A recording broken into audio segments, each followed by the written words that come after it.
Hein? Si tu prophétises, tu donnes une prophétie en gagou là. Nous trouvons. Bon, dans tous les cas, aucun qui comprend gagou? Personne.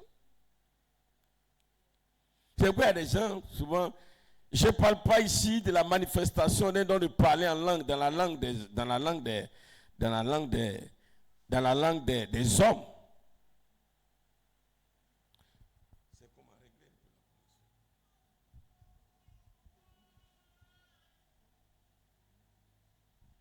Je ne parle pas ici alors du parler en langue dans la langue des hommes. Il y a des gens pour se faire valoir ou voir vont essayer de prophétiser, voilà, dans des langues pour qu'on sache qu'ils parlent la langue là. Si tu es en anglais, mon ami, si on ne comprend pas anglais, si tu es allé habiter en Angleterre, ou bien au Ghana, ou bien au Libéria, que tu viens ici, le Seigneur même n'est pas bête. Il sait qu'au milieu ici, on ne comprend pas anglais. Voilà. Hein, si tu veux prophétiser en français, au moins, on va se comprendre. Hein, ou bien en baoulé, beaucoup ne comprennent pas baoulé. Voilà. Alléluia. Alléluia. C'est comme tu te retrouves dans une église, et puis dans un village, pas comme ici, c'est un village moderne. Donc ici, tout le monde parle français. Mais dans un village où les gens ne comprennent même pas français. Et puis tu arrives, tu es le citadin venu de la grande ville, la capitale. Et puis voilà, manifestant d'après toi un don, pas moi il dit ça d'après toi, un don de prophétie. Et c'est là que tu vas commencer à donner alors la prophétie. Mais là tu commences à parler en français au milieu des villageois qui n'ont jamais connu même l'eau bien là. Et puis tu parles, mon ami, faut te taire. Non, c'est un langage clair, compréhensible. Et la prophétie se manifeste dans la langue du peuple. Et ne nécessite pas d'interprétation compliquée. La prophétie, quand ça vient de Dieu, là, quand tu entends là, toi-même, là, tu sais que ça là, c'est Dieu qui parle. Je ne parle pas des gens qui sont dans l'émotion. Pas il y a des chrétiens là. Aujourd'hui, 90% des chrétiens, surtout les femmes là, elles sont dans l'émotion. Quelqu'un va venir tout à l'heure, va donner une prophétie. Oh, moi l'Éternel, ma fille, je te vois, j'ai entendu tes pleurs. Oh, ton époux que j'ai choisi, il arrive, quand à peine il va finir là, il n'a pas encore fini, tu vois toutes les femmes. Tout le monde veut venir prendre. Viens prendre ta viens, je vais t'imposer la main et tu vas recevoir. Oh, toute la salle c'est vide, c'est les femmes qui viennent. Lui la saute, c'est la saute là. Un pied, l'autre la roue. Ça c'est émotion. Ça c'est émotion. Ça là, non. Seront les chrétiens dont la vie est bâtie sur la parole. Alléluia. Alléluia. Gloire à Jésus. Quand le message vient du Seigneur, bien-aimé, que c'est une prophétie vraie. Toi-même là, tu sens que c'est toi-même. Tu sens que c'est vrai. Tu sens.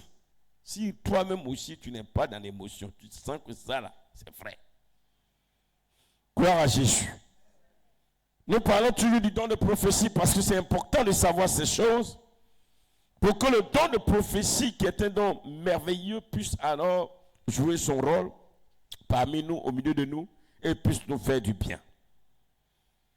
Je parlais du don de prophétie en tant que don alors présenté comme étant le don du réveil spirituel. Oui, c'est vrai.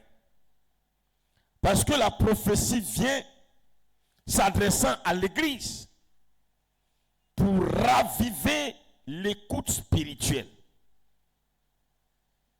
Ça vient raviver l'écoute spirituelle. C'est-à-dire quoi? À travers le don de prophétie, Dieu t'amène à plus. Dieu te parle par la prophétie pour t'amener davantage à être dans la présence de Dieu. Dieu t'interpelle, il te parle. Quand il voit que ta vie de méditation a baissé, ta vie de prière a baissé, il utilise la prophétie pour te parler. Pour te parler. Alléluia. Alléluia. Pour raviver ton écoute spirituelle. Peuple de Dieu, Ésaïe 50, verset 5. Deuxième, le don de prophétie, par le don de prophétie, Dieu ébranle les cœurs endormis. Les cœurs endormis. Aujourd'hui, il y a des cœurs qui sont devenus insensibles à l'œuvre de Dieu. Des cœurs qui sont alors des cœurs qui ne sont plus véritablement attachés à Dieu, qui ont perdu le zèle totalement, qui vivent une vie de désespoir. Pour ne pas dire des cœurs qui sont en train d'aller vers le monde. Mais par la prophétie, Dieu alors ébranle les cœurs endormis. Réveille-toi, toi qui dors, et Christ t'éclairera. Éphésiens 5, verset 14. Bien-aimé dans le Seigneur, il ramène à la repentance. Pour le réveil spirituel, il ramène à la repentance. Donc pour le réveil, 1, il ravive l'écoute spirituelle. 2, il ébranle les cœurs endormis. 3, il ramène à la repentance. La vraie prophétie ne flatte pas, mais elle sauve. La vraie prophétie sauve. Dieu ne peut pas te voir, toi, enfant de Dieu, en train de vivre une vie de désordre. Et puis il va venir te donner une prophétie d'élévation, de promotion, de grandeur, de mariage, de succès. Non. Il va te sauver par la prophétie pour te ramener à l'ordre d'abord. Dieu ne bénit pas dans le désordre. Est-ce qu'on est là? Lève la main, je veux voir si tu es présent. Ah oui, vous êtes là. Super. Il ramène à la repentance. C'est pas la vraie prophétie ne flatte pas. Non, bien aimé. Aujourd'hui, beaucoup ont peur. Beaucoup n'aiment pas là où des messages paraissent crus. Mais c'est parce que Dieu veut te sauver. C'est parce que Dieu veut te sauver qu'il te parle ainsi. Les gens aiment plus là où on va et puis aller. Dès que tu arrives à la porte, depuis le dirigeant jusqu'au chantre, le dirigeant va donner des paroles de bénédiction, d'élévation. Les gens courent, ils arrivent. Les chantres aussi vont donner des chants. Oh, Jésus prend, on donne tout cadeau. Jésus donne tout cadeau. Jésus ramassez, ramassez, ramassez. Tout le monde vient ramasser. À l'église, il y a mariage. Oh, allez, sautez, sautez. Il y a mariage. Chants comme ça, là, ils sont contents. Quand le messager vient, là, c'est gâté. L'Esprit de Dieu me dit, dans la salle, il y a 10 personnes, cette semaine qui vont recevoir. Oui, Seigneur, parle-moi, je suis la bouche autorisée. Ils vont recevoir 1 million, 1 million. Oh, ça c'est bonne église.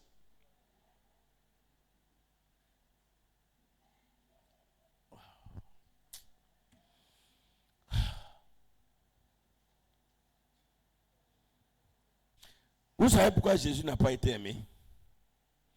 Parce qu'au cours de son ministère, Jésus n'est pas venu pour ce genre de choses. Il faisait du bien aux âmes.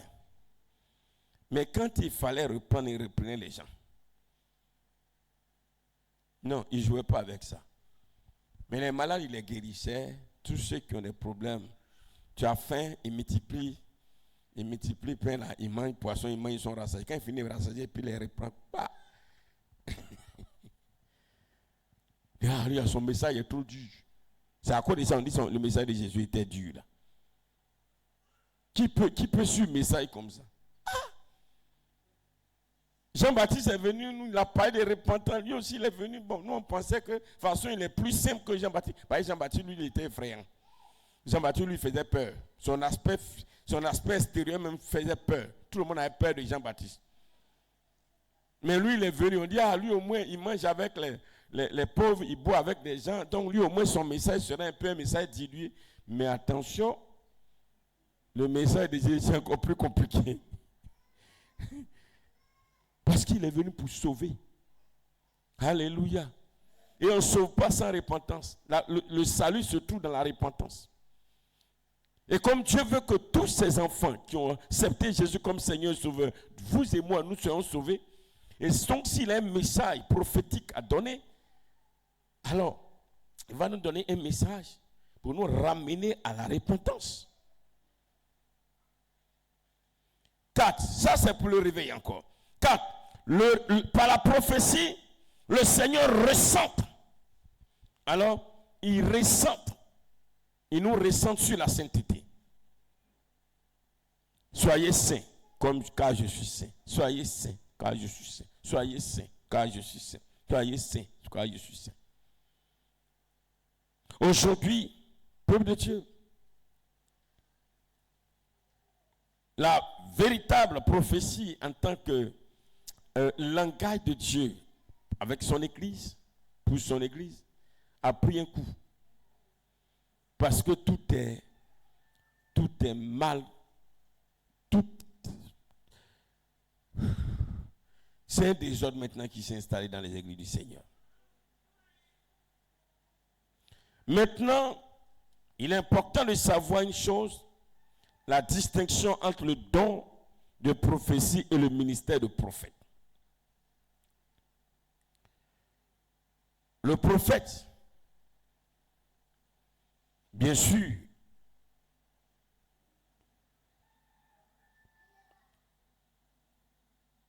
est un individu comme celui qui manifeste le don de prophétie. Mais sachez que le don de prophétie peut être distribué à tout croyant. Comme je l'ai dit la dernière fois, voici, par exemple, Sephora qui est en face de moi. Dieu peut, alors le Saint-Esprit peut l'utiliser pendant 1 mois pour donner des prophéties et après la laisse. Comme il peut utiliser un Gérard qui est en face de moi pendant 3 mois, ou bien pendant 1 jour, ou bien pendant 1 semaine, pour manifester le don de prophétie, pour parler à son église. Et puis après, il le laisse. Donc, c'est un don, parce que c'est le Saint-Esprit qui parle. Et dès l'instant où il est en toi, il peut décider, étant en toi, de parler par le moyen du don de prophétie. Donc, quelqu'un ne peut pas dire, il a un don de prophétie à vie. Non. Ce n'est pas vrai. Même si ça peut durer, mais le Saint-Esprit peut décider à tout moment d'arrêter de manifester ça. C'est pourquoi, bien aimé, je parle à quiconque. Parce qu'aujourd'hui, il y a des personnes, parce que hier, les personnes manifestaient des dons de prophétie. Aujourd'hui, ne manifestent plus. On pense que c'est parce que ces personnes ont péché, des personnes ont fait quelque chose de grave, des personnes ont désobéi à Dieu. C'est pourquoi Dieu les utilise plus pour parler. Non, ce n'est pas ça. C'est Dieu lui-même qui a changé. Ça n'a rien à voir forcément avec la personne. C'est Dieu qui a décidé comme ça. Il a décidé comme ça. Voilà. Il a décidé de lui changer. Ça dépend. C'est lui-même qui a ses propres raisons. Dieu a ses propres raisons. Ça peut être, c'est vrai, pour une mauvaise vie, comme aussi, ça peut être parce que la personne commence à être orgueilleuse. Bien, c'est juste le choix de Dieu. Il est souverain. On ne discute pas avec lui. Dieu là, on ne discute pas avec Dieu là, ce n'est pas un petit camarade du quartier, comme je le dis chaque fois. C'est vrai qu'il nous a ouvert ses bras de père. Vous dites, je suis votre fils, je suis votre père plutôt, vous êtes mes enfants. Et de temps en temps, il dit, je suis votre ami, je suis l'ami fidèle. D'ailleurs, même tu le vois où et puis tu peux t'amuser à ce jeu-là. On ne le voit pas. C'est juste parce qu'il nous aime qu'il dit ça. Sinon, qui peut s'amuser à s'arrêter devant Dieu pour dire, Dieu, tu es mon petit camarade, mon ami. Toi, tu vois Dieu, tu m'aimes même, tu vas lui parler comment? Personne ne peut voir le visage de Dieu comme ça et puis le regarder pour dire, tu es mon ami. Tu vas passer par où? tu le sens, tu meurs. D'ailleurs, tu seras grillé net. Parce que l'éclat de Dieu est plus que le soleil qui brille de toutes ses forces. Or, le soleil là, est à des milliards d'années-lumière de la terre. Regarde, même quand le rayon du soleil, ça frappe sur nous, là, on chauffe comme ça. Même aucun de nous, on peut même pas, nous là, un homme ne peut pas s'approcher à 1 million de kilomètres du soleil. 1 million de kilomètres du soleil, c'est pas possible. Tu vas griller net. Il dit, mais 1 million de kilomètres, hein, tu vas griller net. À plus forte raison, tu vas penser que tu peux aller à 10 km du soleil. Bon, là même, là, on ne verra même pas à quoi tu as ressemblé. Au moins, quand tu es à 1 million, 2 millions, mais 3 millions, mais 4 millions du soleil, là, au moins, on peut voir un peu de cendre. Peut-être. Il dit, mais peut-être. Mais si à 3 km, là, tu disparais même. Et Dieu. Donc, on pense que Dieu, là, comme on dit, Dieu est en nous, c'est un petit camarade qui est en nous. Oh, Dieu, là, il est amour, hein. C'est net, on ne peut pas le comprendre. Si on n'a qu'à sortir de nous pour dire, c'est moi Dieu. D'ailleurs, tu ne vas même pas entendre sa voix même. Tu as disparu. Amen, amen, amen, amen. Donc, peuple de Dieu, voilà, ça c'est le don de prophétie. Le don de prophétie. Maintenant, selon 1 Corinthiens chapitre 14, verset 31, voilà, il dit, il distribue à qui il veut. Maintenant, ce qui concerne le ministère de prophète, c'est un appel spécifique établi par Dieu avec une onction d'autorité pour équiper l'église. Ça, si tu as établi prophète, c'est jusqu'à ta mort. Ça ne veut pas dire que parce qu'il t'a établi prophète, c'est jusqu'à ta mort, ça veut dire que tu seras sauvé. Tu peux être prophète établi jusqu'à ta mort et puis aller en enfer. Parce que avec ton titre de prophète, alors, dans ta fonction, tu n'as pas fait ce que Dieu voulait. Là, le jour où tu vas mourir, ce n'est pas ton titre qui te sauve, mais c'est ta vie qui te sauve. Pour dire quoi? Oui. Pourquoi je n'ai pas dit ça? Tout le monde peut prophétiser de la part de Dieu par le Saint-Esprit. Mais tous ne sont pas prophètes. Et quand le prophète parle, il ne va pas forcément dire « Je suis l'Éternel, je suis l'Éternel ». Mais la parole qu'il va dire simplement là, c'est une prophétie qu'il est en train de dire. Lui, il n'a pas bien de dire forcément « Ainsi parle l'Éternel, ainsi parle l'Éternel, ainsi parle l'Éternel ». L'Éternel dit. Il n'a pas forcément bien dit ça. Peuple de Dieu, je ne suis pas en train de dire que tous nous soyons prophètes, mais pour dire simplement qu'il y a une différence entre les dieux. Et le plus important, c'est qu'étant enfants de Dieu, nous bénéficions de la grâce du don de prophétie en tant qu'épouse, en tant que fils ou fille et en tant que serviteur ou servante de l'Éternel. Et Dieu nous donne des orientations par rapport à ça. Nous allons terminer notre message, un message très important pour parler un peu de la qualité d'une prophétie authentique. Comment on peut savoir un peu que cette prophétie vient de Dieu? Premièrement, la prophétie exalte Jésus, parle de Jésus, présente Jésus, glorifie Jésus, présente les œuvres de Jésus, présente l'œuvre de la croix et non l'homme. C'est vrai? Dieu, un jour de passage, peut dire, mon fils, je t'aime, je t'ai choisi pour mon œuvre. Un jour de passage. Comme ça. Mais quand une prophétie, 2 prophéties, 3 prophéties continuent pour dire, mon fils Flavien, tu es mon serviteur. C'est toi que j'ai choisi dans cette église. Et je suis avec toi tous les jours. Oh, ne touchez pas à Flavien. Bon, on a compris aujourd'hui. Dieu merci, on a compris. Demain encore, il revient encore. Flavien, c'est toi seul que j'ai choisi ici.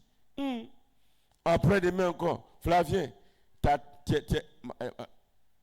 que tu es grand de taille. Il est plus grand que nous tous. Parce que tu es plus grand que nous tous. C'est pourquoi. Lève-toi un peu, on va te voir, Flavien. Parce que tu es plus. Sois béni.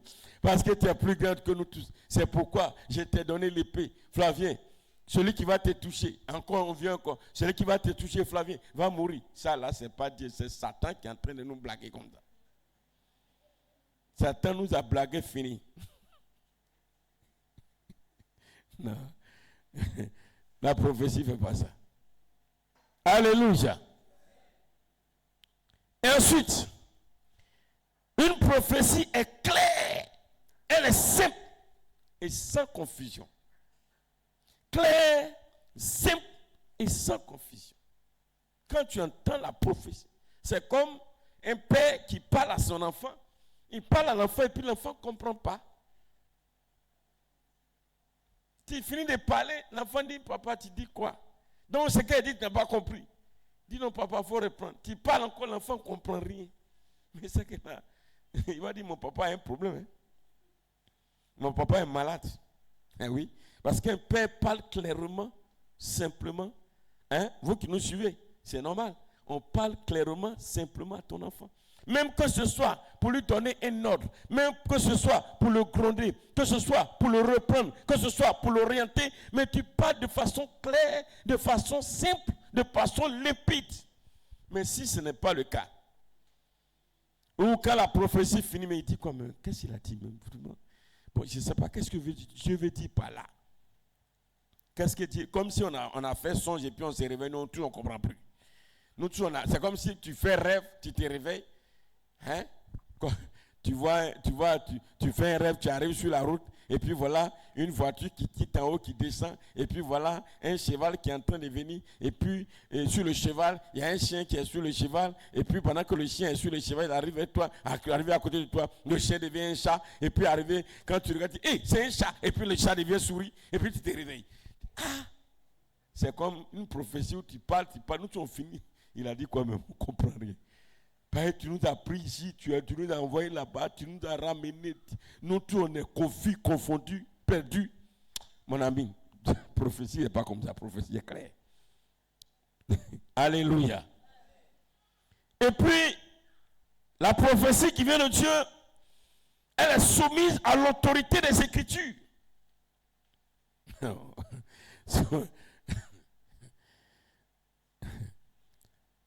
Souvent, il y a des prophéties qui sont données.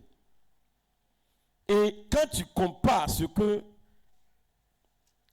la prophétie dit à ce que la Bible écrit, les deux sont diamétralement opposés. Et puis, si par malheur, il t'arrive de dire, mon frère, ou bien ma soeur, vraiment, la prophétie que tu as donnée, on dirait que ça ne vient pas de Dieu. À peine tu finis. Quand tu dis ça ne vient pas de Dieu, je suis l'Éternel. Pourquoi tu contredis l'Éternel? Pourquoi tu me contredis? Je suis Dieu. Pourquoi tu me contredis? Dieu discute avec moi comme ça. C'est que je suis devenu important. Hein? Non, mon frère. Vous avez vu ça? Ça existe. Il y a des gens qui donnent des prophéties. Quand tu vas, ils disent non, ça là, il ne faut pas parler. Hein? Dès que tu finis, en même temps, prophétie sort encore. Si tu t'amuses à dire que ça là, c'est pas. Si c'est pas même jour là, le dimanche qui suit, le jour qui suit là, une autre prophétie va sortir. Oh, moi Dieu, je vous parle, mes enfants, et puis vous ne m'écoutez pas, vous ne me croyez pas. Moi je suis Dieu, vous ne me croyez pas. Celui qui ne me croit pas va voir ma colère. Dieu, ça c'est un Dieu Django. C'est un Dieu barbare. Non. Prenons Dieu au sérieux. Prenons Dieu au sérieux. Prenons Dieu au sérieux. Ne jouons pas à Dieu. Voilà, ne jouons pas. Dieu n'est pas comme ça. Dieu n'est pas comme ça. C'est vrai, bien aimé, je vous dis la vérité. On a vu plusieurs cas de figure comme ça, il y a des gens. Il ne faut pas te tromper.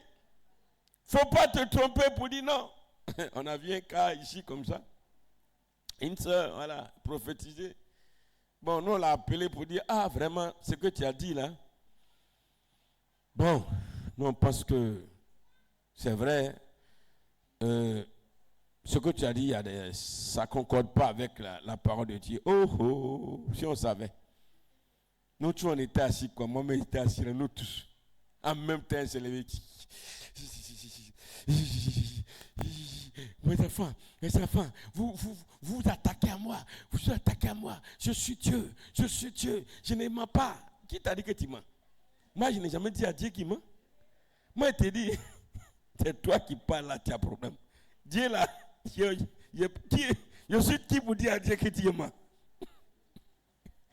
Cher pardon. Voilà. Alléluia. Alléluia. Qui a une fois vu ça aussi? Qui a une fois vu? Hein? Et la prophétie vraie, elle édifie, mais ne détruit pas. La prophétie ne détruit pas. Comment Dieu, par la prophétie, parle à ses enfants? Parce qu'il faut comprendre d'abord, la prophétie s'adresse et est utilisée pour qui? C'est pour l'Église, pour les enfants de Dieu. Donc, il ne va pas prendre la prophétie pour venir détruire un groupe d'États. Tu as vu quelqu'un qui détruit son enfant?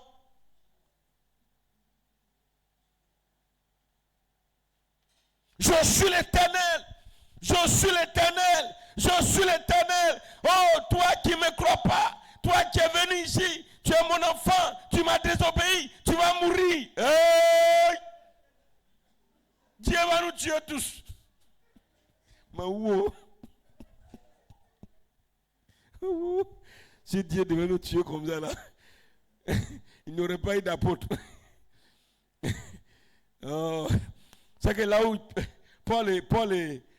c'était Paul et qui là? Paul et Barnabas ne se sont pas entendus sur Marc là, depuis, et ils sont morts avant. Parce que Paul et Barnabas, les deux, ils ont eu des petits, un couac. Ça arrive, hein, entre deux serviteurs de Dieu au sujet de quelqu'un. Mais au sujet de Marc, ils se sont séparés. Chacun allait un peu de son côté. Il y a eu une petite colère. Certainement qu'après, ils ont demandé pardon à Dieu. Pourquoi on se sépare? Il faut qu'il y ait un peu de colère. On ne se sépare pas sans colère. Ou bien c'est faux. Ils sont séparés. Mais après, ils sont partis. Chacun est parti de son côté. Et c'est dans ça Paul est parti avec Silas.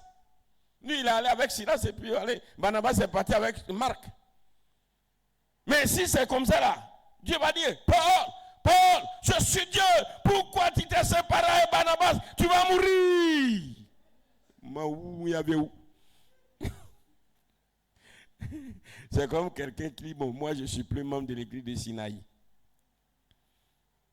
Mon fils, je suis l'Éternel, je suis à Sinaï. Si tu quittes cette église, tu vas mourir. Là où tu vas partir, tu vas mourir. Je suis Dieu, tu vas mourir.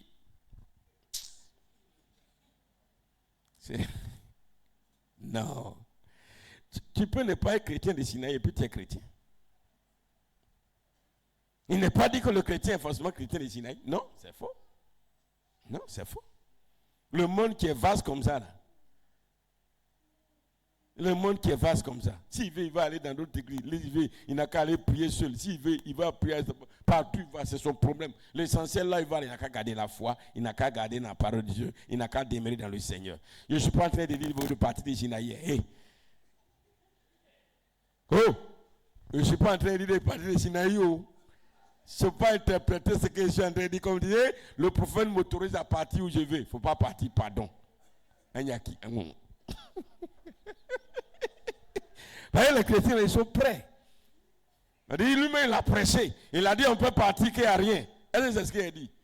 Ah, n'allez pas où? Non, ici, là, je vous connais trop. Ils vont me sortir un message qui est prêché, moi j'ai oublié même le contenu. Alléluia. Non, non, frère. Paul et Barnabas se sont séparés, mais chacun a œuvré de son côté. Jusqu'à ce que plus tard, Paul même va écrire pour dire, je veux Marc. Là où je suis, j'ai besoin de lui.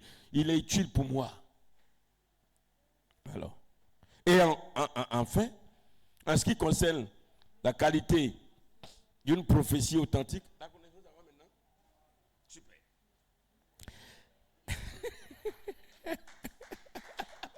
Non, parce qu'on est nombreux. Hein? Vous manquez de mots, dit. Non, mais c'est ça. Voilà, il faut prêcher relax. Voilà. Hein? Alléluia. Alléluia. Ou bien vous dormez? Ok. En fait, la prophétie est remplie d'amour et de crainte de Dieu. À travers la prophétie, Dieu montre qu'il nous aime. Même quand Dieu te reprend.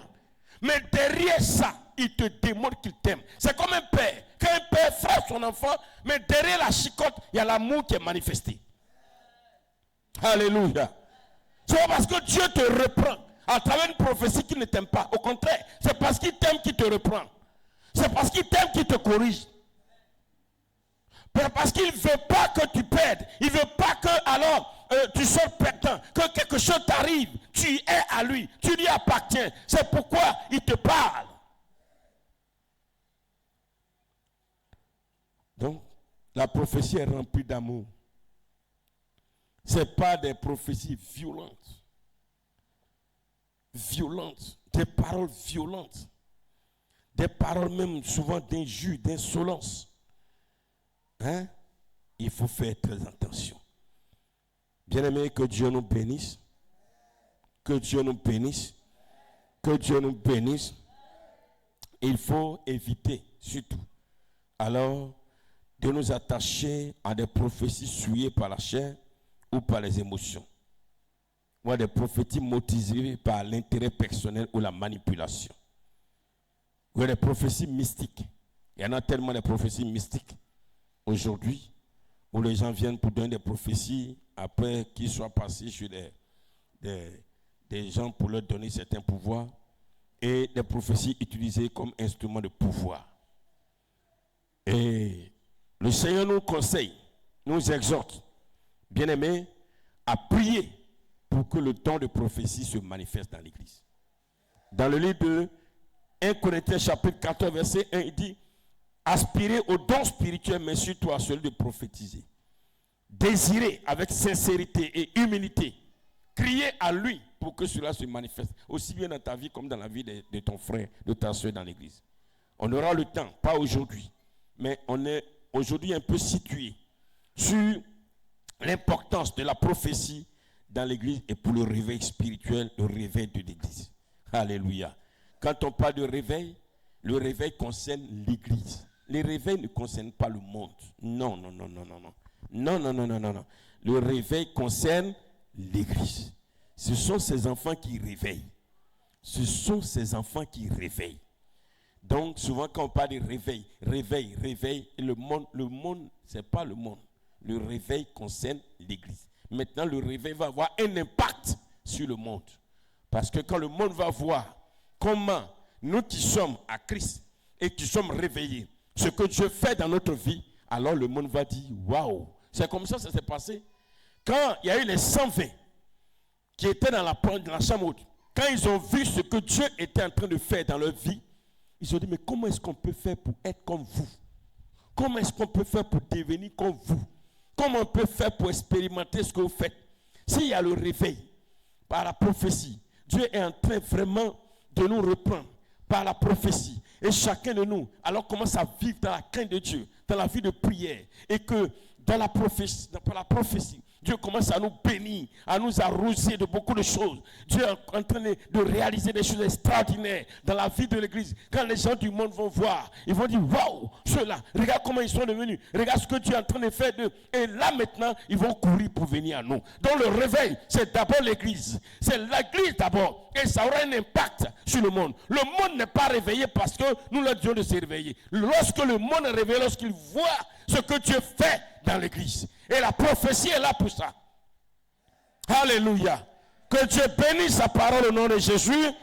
Que Dieu bénisse son église ce matin au nom de Jésus. Que Dieu bénisse chacun de nous au nom de Jésus.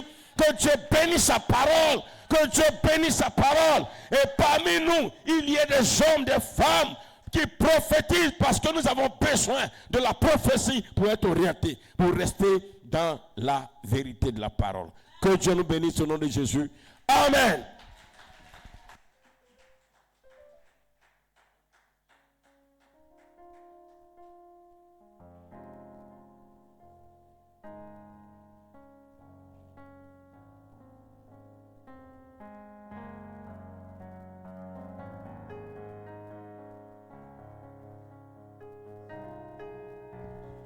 Alléluia.